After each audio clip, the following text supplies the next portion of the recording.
રવિવારે સવારે હાપુડના આનંદ વિહાર કોલોની નજીક એક વ્યક્તિનો મૃતદેહ મળી આવ્યો હતો. હાપુડ પોલીસના જણાવ્યા અનુસાર તેની ઓળખ અંકિત કુમાર તરીકે થઈ છે અને તેની હત્યા તીક્ષ્ણ હથિયારથી ગળું કાપીને કરવામાં આવી હતી. તેના ગળા પર તીક્ષ્ણ હથિયારથી કાપેલા નિશાન છે. ફોરેન્સિક ટીમ ઘટના સ્થળે છે અને સ્વાટ ટીમને પણ બોલાવવામાં આવી છે. એફઆઈઆર નોંધ્યા પછી કાર્યવાહી કરવામાં આવી રહી છે. પોલીસ અને ફોરેન્સિક ટીમોએ તેમની તપાસ શરૂ કરી દીધી છે.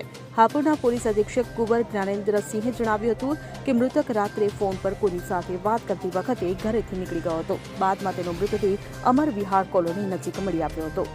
Bureau report CN24 news. હવે જુઓ દેશ દુનિયાની તમામ ખબરો તમારી આંગળીના ટેરવે. ઉઠાવો મોબાઈલ અને Google Play Store પરથી ડાઉનલોડ કરો અમારી CN24 ન્યૂઝ મોબાઈલ એપ.